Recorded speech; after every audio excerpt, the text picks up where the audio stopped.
Siapa makhluk pertama? Allah ciptakanlah apa yang kita sebut dengan tiupan pertamanya. Allah meniup. Ini jangan salah faham. Ini contoh ayatnya. Fanafakhtu fihi min ruhi. Aku tiupkan dari rohku. Allah menyebut zatnya, rohnya. Maka Allah menamakan zatnya dengan roh, ruh. Hembusannya itu menjadilah apa yang kita sebut sekarang dengan Nur Muhammad sallallahu alaihi wasallam. Tapi sebelum Nur Muhammad, Allah itu mengenalkan dirinya bahwa dialah Ahad. Qul huwallahu ahad. Kan banyak juga Pak anak-anak udah 7 hari nggak punya nama. Bapaknya datang ke kita, Tat, kasih nama dong anak saya. Berarti nama jasad ini itu bisa dibuat, bisa dirubah Pak. Sebelum kita masuk ke tubuh ini, kita punya nama. Benar nggak punya nama? Kita lahir di dunia, yang ngasih nama siapa?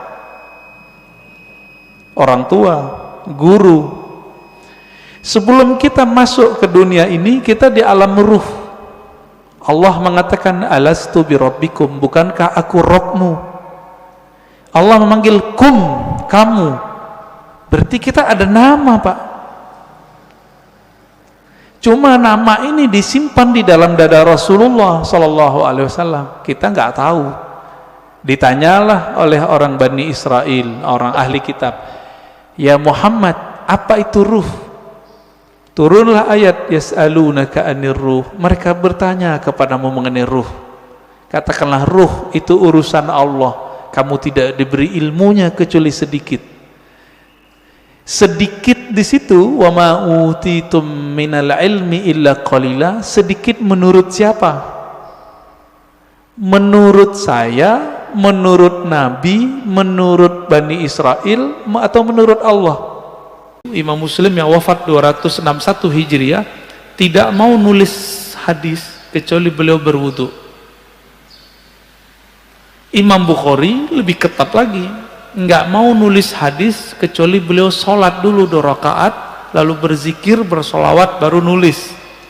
Gitu orang dulu berkarya, sehingga nggak ada tuh rasa ingin menonjolkan diri.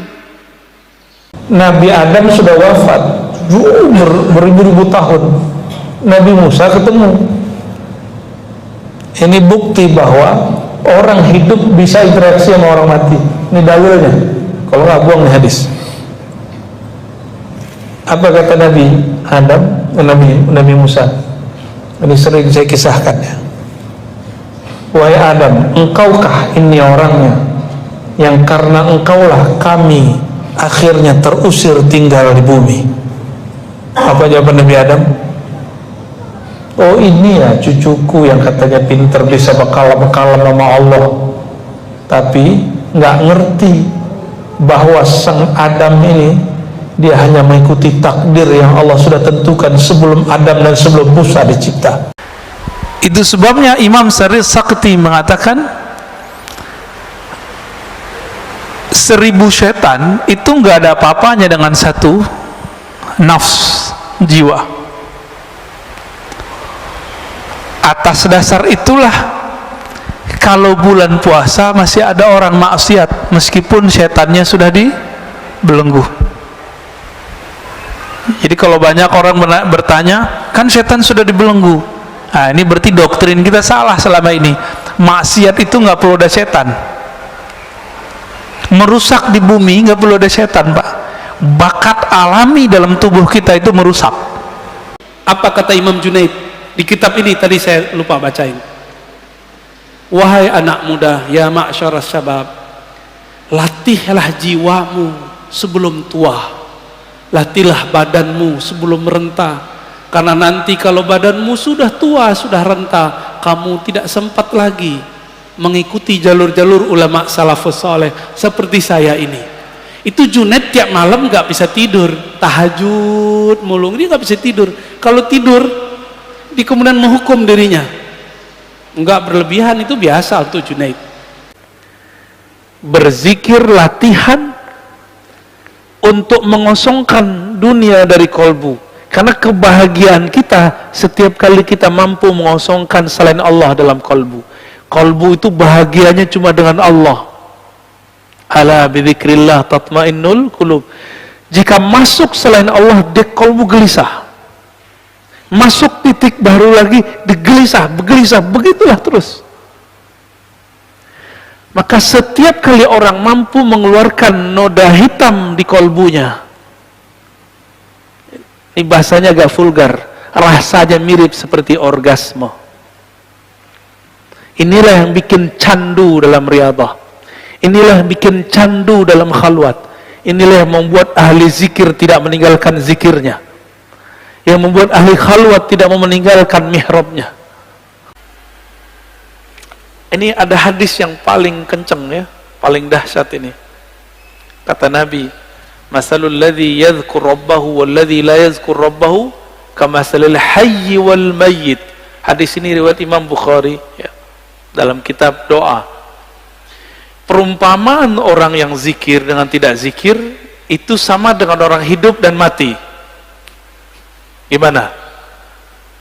Berarti kita banyakkan hidupnya atau matinya? Jadi kalau hidung kita ini dibukakan rasa penciumannya oleh Allah Subhanahu wa taala, indera penciuman batinnya oleh Allah, kita akan mencium orang yang tidak zikir itu bau bangkai. Cuma alhamdulillah Allah tutup itu. Coba kalau dibukakan, Mbak, kita setiap ke jalan kemana itu bau bangkai di mana-mana itu. Rasulullah kan nggak mati beliau, cuma pindah alam. Kalau kita bisa mati sebelum mati, bukan bunuh diri loh Pak ya, mati sebelum mati itu apa? Mampu memilah ini alam jasad, ini alam pikiran, ini alam kolbu, ini alam ruh. Mampu dia berzikir, bertahan, bisa dia ketemu Rasulullah sallallahu alaihi wasallam. Bisa Pak. Nabi butuh selawat kita nggak? Siapa yang butuh selawat? Kita. Ya. Kita cuma mau menyenangkan Nabi dengan selawat. Ya. Jadi Nabi SAW itu ketika meninggal, apa yang ia baca? Kan hadisnya man akana akhiru kalamihi la ilaha illallah. Siapa yang akhir kalamnya la ilaha illallah, dakhal jannah, pasti masuk surga. Nabi akhir kalamnya apa? Ummati, as-salah, an-nisa, ummati, ummati, ummati, ummati, sampai akhir. Nabi nggak masuk surga ya? Ada yang ngomong gitu?